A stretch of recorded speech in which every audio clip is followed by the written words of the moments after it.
How you're feeling mentally and emotionally can directly impact your sexual experience. And at the moment, we've all been through a lot, and that as a result can have an impact on your relationship with your own body and your relationship with others. So here I want to speak about the stress-sex connection and mental health. But before we dive into it, I want to remind you about the Mental Health Connect team at UNSW. So if you're needing support, they can point you in the right direction. Go get in touch with them.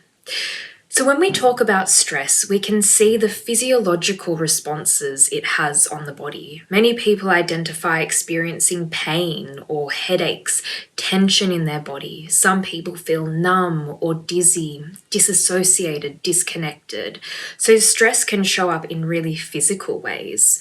And when you're stressed, your body produces the hormone cortisol, which can have an impact on sexual functioning, like your arousal and how easy it is for you to build arousal in your body, but also lessen the arousal in your body, but also having an impact on your desire for sex. And when you're stressed, your body goes into fight, flight, or freeze response. And anytime you're in this human response, it can be really tricky to ease and relax into the moment, to be present and aware of pleasure and sensation. As well, all of the things that go on a day-to-day basis. We live in a society and a culture where we are constantly busy, we're constantly doing, we're productive, our attention is pulled in 1,000 different directions. And as a result, it becomes really tricky to be present in those few moments of sex or solo exploration. So we can look at all of these responses or all of these experiences when it comes to stress, as well as certain other factors like lifestyle or diet. Certain medications may have an impact on how you're feeling. So it is a really individual thing. And that's why I always encourage people to go speak to a professional about this. Some may seek support from a GP or a psychologist. Others may go down Bodywork routes, or they may use alternative medicines or therapies. Really, it's about you figuring out the support that you need and what will work best for you. So make sure you seek professional support. You don't have to do this on your own.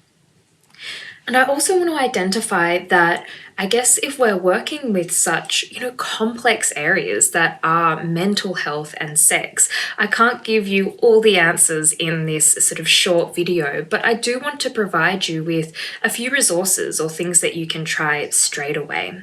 So in recent years, we've seen how body-mind approaches to stress can be radically useful. And when I talk about body-mind, that's essentially bringing awareness, yes, to the mind, but also to the body in seeing what is going on. How is my body responding? What choice can I have over regulation or breath or movement to support what I'm feeling at the moment? So there are a few things that you can do if you're wanting to work with this body, mind, or somatic approach to stress and sex.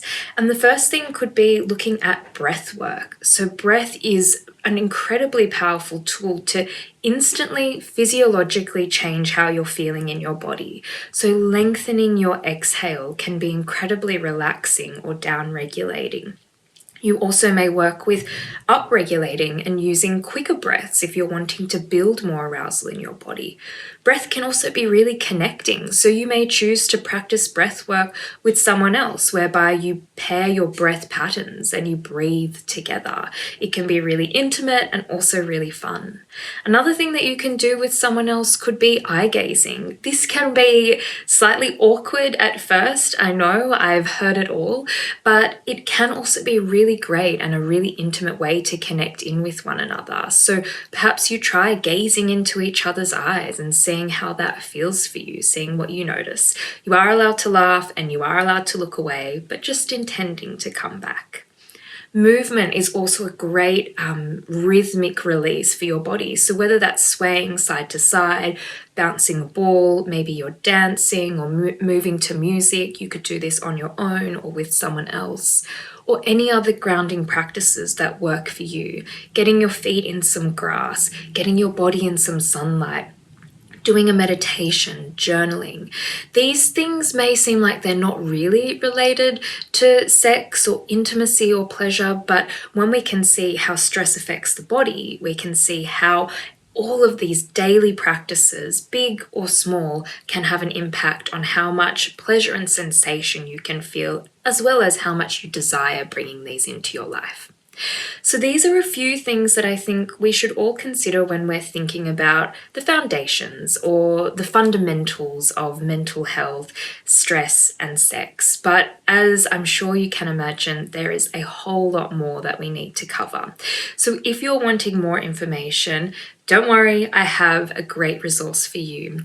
I've developed an online video course with Normal. We've called it The Modern Guide to Sex. It has 15 episodes. There is a workbook. There's activities to do on your own or with others. There is so much information in there. It's inclusive, it's fun, it's all the important stuff.